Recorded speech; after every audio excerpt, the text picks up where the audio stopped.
जिंदगी किस वक्त अपना रुख बदल लेगी ये कोई नहीं जानता।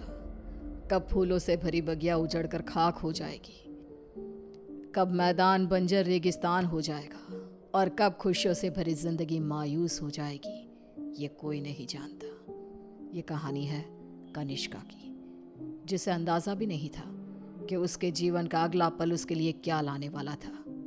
एक ऐसा अंधेरा जो हमेशा के लिए उसकी खुशियों को खा जाने वाला था। मम्मा, तुम कब से तैयार हो रही हो और कितनी देर? जल्दी चलो ना, हम लेट हो जाएंगी। अभी आई लाडो, बस 2 मिनट, साड़ी तो पहनने दे। लगता है आप भूल गई है कि आज मेरी कॉन्वोकेशन सेरेमनी है और मैं फर्स्ट आई हूँ। आज के दिन मैं लेट नहीं हो सकती मम्मा।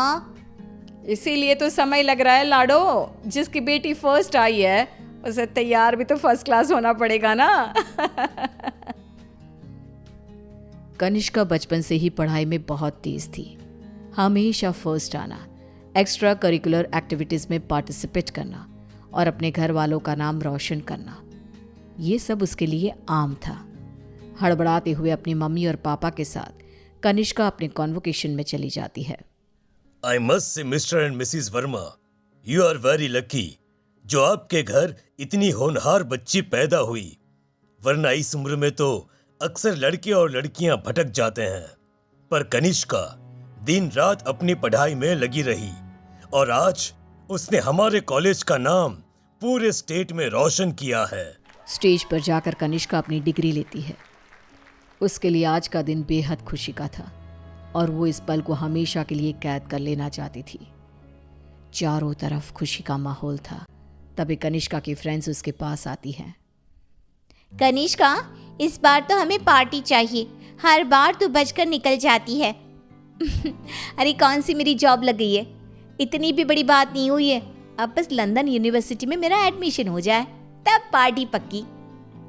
तुम लोग कनिष्का की बातें तो रहने ही दो, मैं दूंगी पार्टी। आफ्टर ऑल कॉलेज की डिग्री मिल गई है मेरी बच्ची को। She is a graduate now. तो आज रात को मेरे घर पर पार्टी रहेगी, तुम सभी को आना है। रात को सभी पार्टी में आते हैं।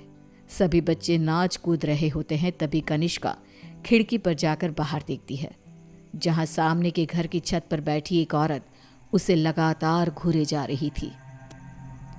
ये मिस्टर शाह के घर में ये औरत कौन है? वो तो अकेले रहते हैं। तभी वहां कनिष्का की फ्रेंड आ जाती है। तू यहाँ रात को बाहर तारे देख रही है क्या? चल ना, सब कितना एंजॉय कर रहे हैं। कनिष्का नेहा के साथ चली तो जाती है, पर उसे बहुत अजीब महसूस होने लगता है, मानो कोई सदियों पुराना दुख उसकी आत्मा को याद आ गया हो। ये अचानक मुझे रोने का मन क्यों कर रहा है? और ये स्मेल कहाँ से आ रही है? मम्मी लगता है कोई पार्टी में नॉनवेज ले आया है। Are you gone mad, Kanishka? We all know कि तुम्हारी फैमिली वेजिटेरियन है। तो ये सड़ी हुई मछलियों का गंध कहाँ से आ रहा है? क्या मजाक है ये कहकर कनिष्का जोर जोर से चीखने लग जाती है। कनिष्का की आवाज सुनकर गौतम वहां आता है। ड्रामा मत करो कनिष्का, बस इसी कारण से ही मैं पार्टी वार्टी पसंद नहीं करता।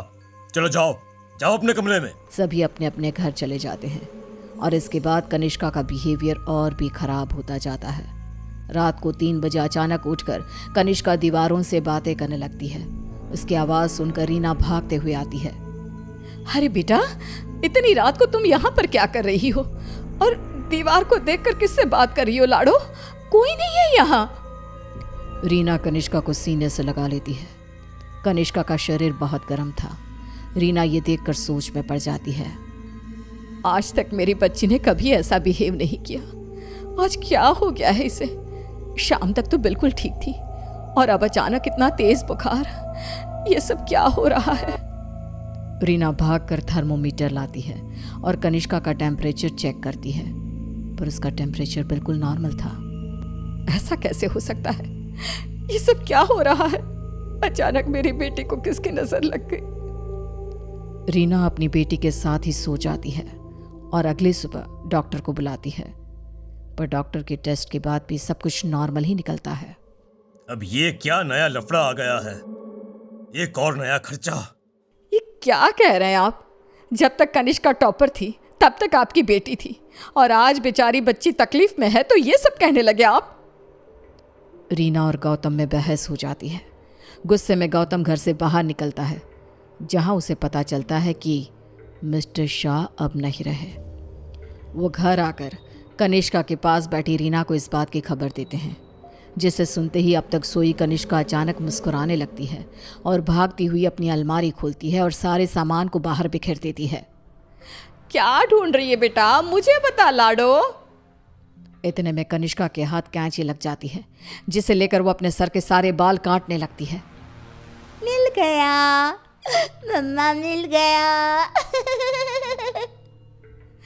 ये क्या किया तूने?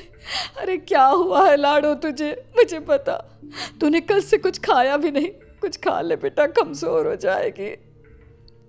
पेट भर गया है। कितनी उल्टियां भी की मैंने, पूरे के पूरे शाह को खाकर बैठा हूं मैं। खाकर बैठा हूं? ये सब क्या कह रही है तू? बाथरूम में जाकर देख ले। रीना बाथरूम में जाती है, जहां बेसिन में नीले रंग की उल्टी थी, जिसमें मांस के टुकड़े थे, जिसे देखकर रीना को भी उल्टी आने लगती है। वो भागकर वापस कनिष्का के कमरे में आती है। सुनिए जी, हमें जल्द से जल्द कनिष्का को किसी पंडित जी के पास ले जाना होगा। ये कुछ और ही है। आज के जमाने की होकर तुम ये सब क्या कह रही हो? ऐसा कुछ नहीं होता। गौतम अपनी पत्नी की बात को इग्नोर कर देता है। इसी तरह दिन बीतने लगते हैं। भूखी रहने के कारण अब कनिष्का के शरीर की हड्डियां भी दिखने लगती है। उसकी आंखों के नीचे काले गड्ढे आ चुके थे। अब मैं किसी की नहीं सुनूंगी, बहुत हुआ। रीना अपनी जान पहचान के एक पंडित जी को अपने घर पर लेकर आती है, जो कनिष्का की हालत देखकर ही समझ जाते हैं। बच्ची की हालत बहुत खराब है, इसे मैं नहीं संभाल पाऊंगा। ये मेरे गुरुजी ही कर सकते हैं, जो कुछ ही दिन पहले साधना के लिए हिमालय जा चुके हैं। रीना हर तरफ हाथ पैर मारती है कि कहीं कोई रास्ता दिख जाए। फिर उसे घोस्ट कैचर के बारे में पता चलता है। डूबते को तिनकी का सहारा समझ रीना उनकी टीम को भी अपने घर पर बुला लेती है और वो लोग कनिष्का से पूछताछ शुरू कर देते हैं। क्या आई हो तुम और कौन हो? कितनों के नाम बताऊं? मतलब तुम एक से ज्यादा हो, एक से ज्यादा हो इस लड़की के शरीर में। बताओ बताओ कितने हो? हम 42 प्रेत हैं। कनिष्का की बात सुन वहां मौजूद सब लोग हैरान रह जाते हैं। उसके शरीर में बसे इन प्रेतों को निकालना अब किसी के बस में नहीं रह गया था। उसी शाम कनिष्का की मृत्यु हो जाती है, जिसका सदमा रीना बर्दाश्त नहीं कर पाती और सब कुछ छोड़ अपनी बेटी के साथ हुए इस हादसे के पीछे की वजह का पता लगाने निकल पड़ती है।